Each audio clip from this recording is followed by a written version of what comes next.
এই তিন গোয়েন্দা, হেয়ার উই গো। মাদক রহস্য কাহিনী রচনা কাজী শাহানুর হোসেন। তিন গোয়েন্দা রূপান্তর শামসুদ্দিন নওয়াব। প্রথম প্রকাশিত 2008। এক এক কফিনের ঢাকনা খোলা, চারদিকে ঘন কালো ধোয়ার কুণ্ডলী।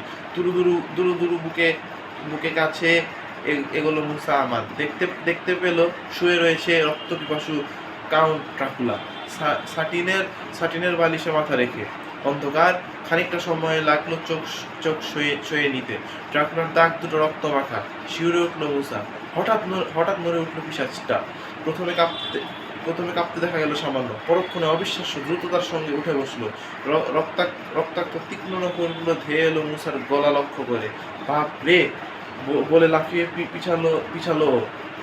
ততক্ষণে আবার বালিশে মাথা রাখলো ড্রাকুলা। হাঁস ছেড়ে বাঁচলো মুসা। কাপ ধরে রেখেছে ওর শরীর, কাপ ধরে গিয়েছিল ওর শরীরে। এবার রাজনের দিকে ফিরলো। খাইছে, ভয় পেয়েছিলাম। ফিসফিসিয়ে বলল, চলো পালাই এখান থেকে। সায় জানালো রাজন। এক ছুটে সিঁড়ি বেয়ে উঠে এলো ওরা চারজন। মামাতো ফুফাতো ভাই কিশোর আর রাজন। কিশোর বছর দুয়েক বড়, অবশ্য হাইট দুজনেরই সমান। ছলমলে রোদ তখনও বাইরে। ওদের মাথার উপরে একটা সাইনবোর্ড, তাতে লেখা গ্যাসটাউন ওয়্যাক্স মিউজিয়াম, ভিজিটে দ্য চেম্বার অফ হরার্স। প্রাণ খুলে হাসলো রাজন। খুব দেখালে মুসা, বলল সে। আরেকটু হলেই হার্ট ফেল করতে। মুসার কি দোষ? কিশোর বলল।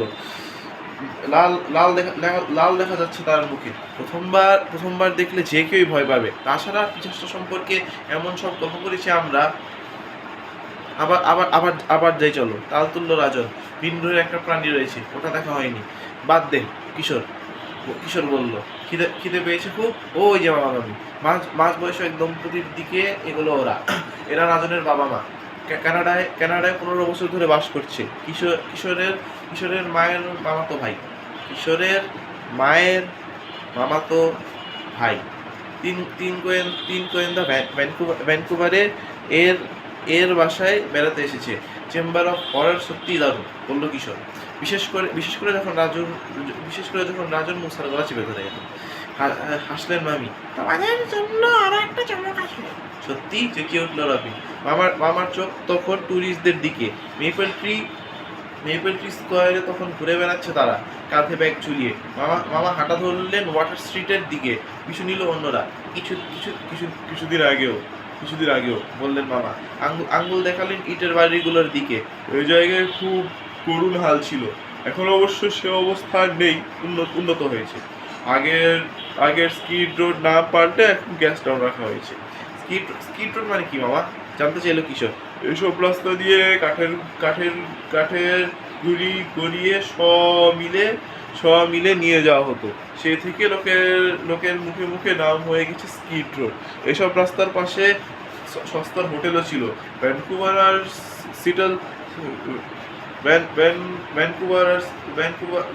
সিয়াটল শহরে খিঞ্জি এলাকা স্কিড রোড নামেই পরিচিত হয়ে গিয়েছিল। গ্যাসটাউনকে ঘিঞ্জি এলাকা বলে কার সাধ্য? বলল কিশোর। এখন অবশ্য বোঝার উপায় নেই, তবে ভ্যানকুভারে কিন্তু এখনো একটা স্কিড রোড আছে, এই দালানগুলোর ঠিক পেছনে। একবার ওখানে যেতে পারলে হতো, বলল কিশোর। দরকার নেই, মাথা নেড়ে বললেন হায়দার সাহেব। কেন মামা? গুন্ডা বদমাশদের আকড়া ওইখানে। তবে তো আরো মজা। খুশি হয়ে উঠল কিশোর। হয়তো একটা রহস্য পেয়ে যেতে পারি। স্বামীর দিকে চেয়ে হাসলেন মিসেস হায়দার। তোমার ভুল হয়ে গেছে, জানো না গোয়েন্দাগিরির প্রতি কিশোরের কিরকম জোর। মনে পড়েছে। যাকগে, চলো এদের দ্বিতীয় চমকটা দিয়েই দিই। রেড লাইন রেস্টুরেন্টে খাবো আমরা। শেষ পর্যন্ত পাউরুটি? হতাশ দেখালো কিশোরকে। তাই কয়েদিদের খাবার। দূর। সামান্য থামলো। এক নজর দেখে নিল স্কিড রোডে যাওয়ার রাস্তাটা। তারপর মামা মামির পিছনে ঢুকলো রেস্টুরেন্টে। সদ্য তৈরি পাউরুটির গন্ধে মো করছে চারদিক। ভেসে এলো পিয়ানোর সুর।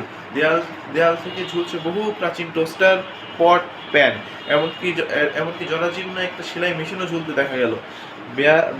বেয়ারাওদের এগিয়ে নিয়ে গিয়ে বসালো কোণের দিকের একটা টেবিলে। ছোট ছোট কাগজ ধরিয়ে দিল সকলের হাতে। সেটা কি? মেনু। আজব জায়গা। এতক্ষণ পরে মুখ খুললো রাজব। কোথায় এলাম রে বাবা? মেনুতে নজর বোলালো কিশোর। আমি আমি আমি আমি আমি চিকেন স্যুপ নুডলস খাবো। আমি নেব স্ট্রবেরি শর্ট কেক, ঘোষণা করলো মুসা। এরপর ওটমিল রেজিন কুকিজ, সসেজ আর ভেজিটেবল রোল। মামা মামির দিকে চেয়ে হাসলো সোহেল। তারাও হাসছেন। খাওয়ার ব্যাপারে মুসার কোনো কার্পণ্য নেই। অর্ডার দেওয়া হয়ে গেলে ধাঁধা জিজ্ঞেস করলেন মামা। বলো তো, শার্লক হোমস কিভাবে বুঝেছিলেন যে ওয়াটসন সাদা গেঞ্জি পরেছেন? জানি না, মাথা চুলকিয়ে বললো কিশোর। তুমি বলে দাও। ওয়াটসন আসলে গেঞ্জির উপরে শার্ট পরতে ভুলে গিয়েছিলেন। হেসে উঠলো সবাই। ছুটি কাটাতে রকি বিচ থেকে কানাডায় মামার বাড়িতে এসেছে কিশোর। চমৎকার লাগছে তার। তবে একটা কোনো রহস্য পেয়ে গেলে সোনায় সোহাগে হতো। স্কিড রোডে উৎপাত হবে। চিন্তাটা মাথায় আসতে উত্তেজিত হয়ে উঠল কিশোর। খাওয়ার কথা বেমালুম ভুলে গেল। কিন্তু খানিক বাদে স্যুপ আর পাউরুটি নিয়ে বেয়ারা হাজির হতেই জিভে জল এলো ওর। খারাপ হবে না মনে হচ্ছে, বলল। কয়েদিরা বোধ জেলখানায় শুকিয়ে থাকে। মাথা নাড়ালেন মামা। জেলখানায় কেউ সুখে থাকে না রে, বললেন তিনি। বড্ড একঘেয়ে লাগে ওদের, বড়ই কষ্টের জীবন। এ সময় দুইজন লোক রেস্টুরেন্টে ঢুকলো। দরজার দিকে ঘুরে গেছে সবকটি চোখ। পিয়ানো বাদকের সাথে কথা বলছে লোক দুজন। বিজনেস স্যুট পরা লোকটি জাপানি, অন্য লোকটি পরনেও স্যুট, তবে কুচকানো। বিশাল ঘড়িটা বেল্টের উপর দিয়ে ঝোলায়মান। পাতলা চুলগুলো মাঝখানে আঁচড়েছে।